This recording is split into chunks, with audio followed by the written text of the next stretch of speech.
እሺ አሁን ደግሞ የምንመለከተው ዩኒት ኮንቨርሽን ነው ስለዚህ ዩኒት ኮንቨርሽን ማለት በፊዚካል ኳንቲቲዎች ውስጥ የተለያዩ የሜዠርመንት ዩኒቶች እንዳሉ ተነጋግረናል ስለዚህ ከአንዱ ዩኒት ወደ ሌላ ዩኒት ኮንቨርት ያደረግን እንመለከታለን ማለት ነው ለምሳሌ እዚህ ጋር ስትመለከቱት ምን ይላል ኮንቨርቲንግ ሌንግዝ ዩኒት ስለዚህ የርዝመት ዩኒቶችን ኮንቨርት እናደርጋለን ማለት ነው ስለዚህ የመጀመሪያ ኤግዛምፕል ኮንቨርት 250 ሴንቲሜትር ቱ ሜትር ይላል ማለት ስለዚህ ስኬላችን እንዴት ነው የሚሆነው ማለት ነው ስንሰራው 1 ሜትር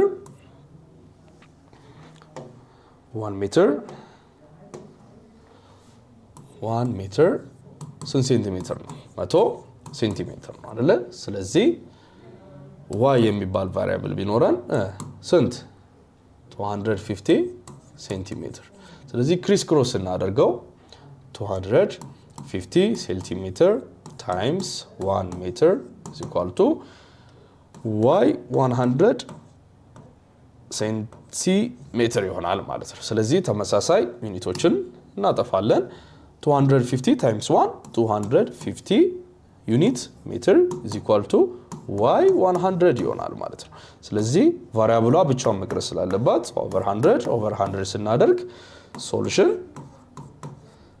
ስንት ይመጣል ማለት ነው y is equal to ይሄ ይጣፋል ስለዚህ 250 በመቶ ሲካፈል 2.5 ምን ይመጣል ሜትር ይመጣል ማለት ነው ስለዚህ በዚህ መልኩ ፕሩቭ ይደረጋል ማለት ነው ስለዚህ ዩኒቶችን ኮንቨርት በማድረግ ከአንድ ዩኒት ወደ ሌላው ዩኒት መቀየር ይቻላል እዚህ ጋር ያለው ከሴንቲሜትር ወደ ሜትር ተቀየረ አይደለ ስለዚህ ከሌንግዝ ዩኒት ወደ ሌንግዝ ኤስአይ ዩኒት ኮንቨርት ተደረገ ማለት ነው በቀጣይ ደግሞ ኮንቨርት 0.75 ኪሎ ሜትር ቱ ሜትር የሚል ጥያቄ አለ እሱንም ደግሞ እንሰራለን አብረን ኦኬ ስለዚህ በተመሳሳይ ስኬሉን እናወጣለን 1 ኪሎ ሜትር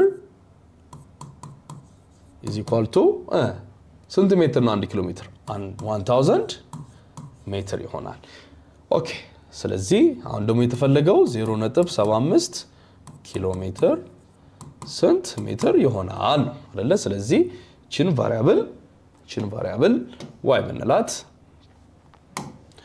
y ብንላት ክሪስ ክሮስ እናደርገዋለን አሁን በተመሳሳይ 1 ኪሎ ሜትር y 1 ኪሎ ሜትር is equal to 1000 ሜትር times 0.75 ኪሎ ሜትር ይሆናል ስለዚህ ኪሎ ሜትር በኪሎ ሜትር ይጣፋል አይደለ ስለዚህ y is equal to እዚህ ጋር ፕሮዳክት ነው y times 1 y is equal to 1000 ሜትር times 0.75 ይመጣል ማለት ነው ኦኬ ስለዚህ y is equal to 1000 ሲባዛ በ75 750 ምን ሜትር ይመጣል ማለት ስለዚህ ሶሉሽናችን 750 ሜትር ይሆናል ማለት ነው ስለዚህ ከኪሎ ሜትር ወደ ሜትር ኮንቨርት ስናደርግ በ1000 ነው የምናባዛው ማለት ነው አይደለ ስለዚህ ከአንድ የሌንግዝ ዩኒት ወደ ኤስአይ ዩኒት አሁንም ኮንቨርት አደረግን ማለት ነው ኢንተርናሽናል ሲስተምስ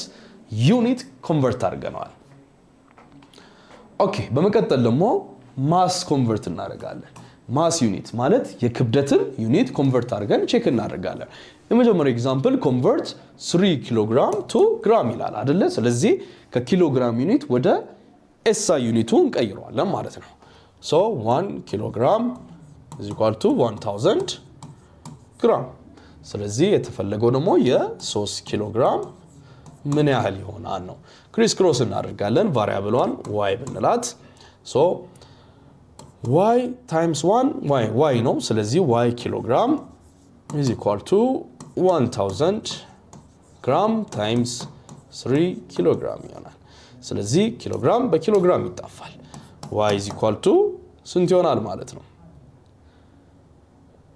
3 times 1000 3000 ግራም ይሆናል ማለት ነው 3000 ግራም ይሆናል ማለት ስለዚህ በዚህ መልኩ ካልኩሌት ይደረጋል በቀጣይ ደግሞ 750 ሚሊ ግራምን ወደ ግራም እንቀይራለን ማለት ነው ወደ ግራም እንቀይራለን ማለት ነው ስለዚህ በተመሳሳይ መልኩ እንሰራለን እሺ ስለዚህ 1 gram is equal to 1000 ሚሊግራም አይደለ? አሁን ደግሞ የተፈለገው ምን ያህል ግራም ነው? ስለዚህ ቫሪያብላችን እዚህ ጋር ነው የምትሆነው ምኑ 750 ሚሊግራም። ስለዚህ ክሪስ ክሮስ እናደርጋለን 1 times 750 750 አይደለ? 750 gram milligram is equal to y times 1000 y 1000 milligram ይሆናል። ክሪስ ክሮስ ነው የምናደርገው። ስለዚህ ተመሳሳይ ዩኒቶች ይጠፋሉ።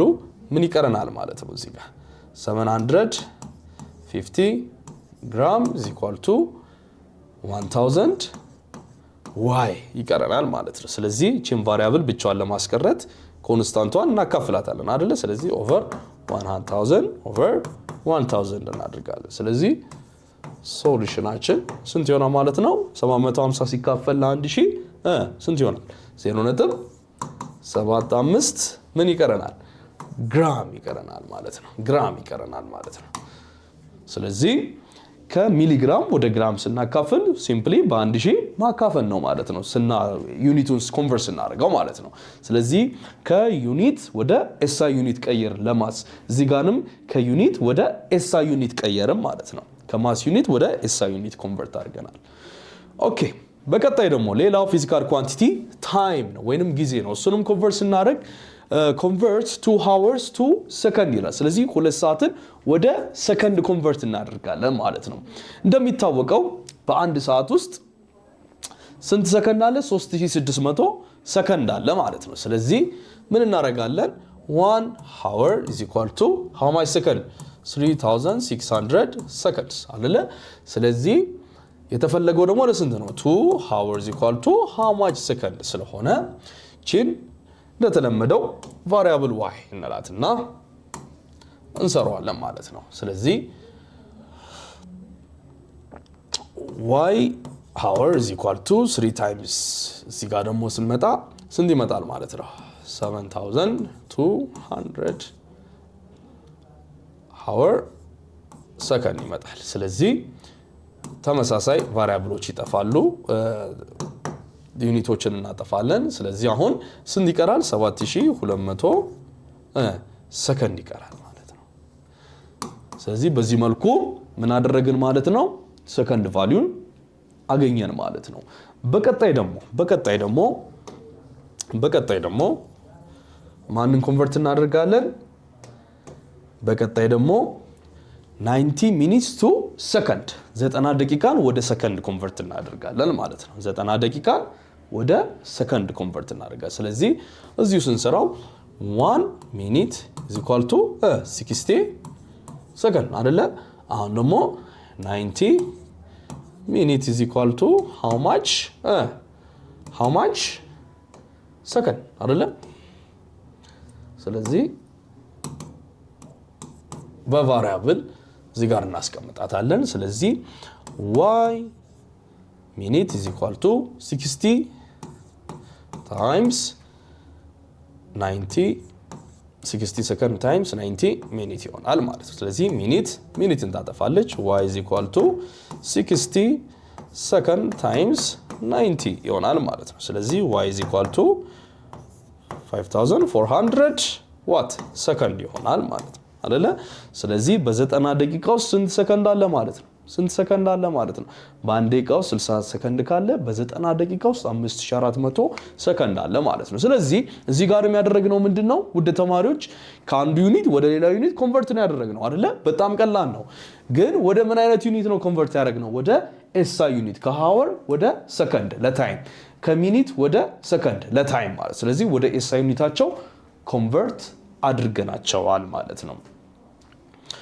እሺ ውድ ተማሪዎች በቀጣይ ደግሞ ያሉትን ጥያቄዎች እናንተ ኤክሰርሳይዝ አድርጋችሁ የበለጠ ዕውቀታችሁን እንድታጎለብቱ አሁን መክራችኋለሁ ማለት ነው። ከዛ ወደሚቀጥለው ክፍል ደግሞ እንሄዳለን።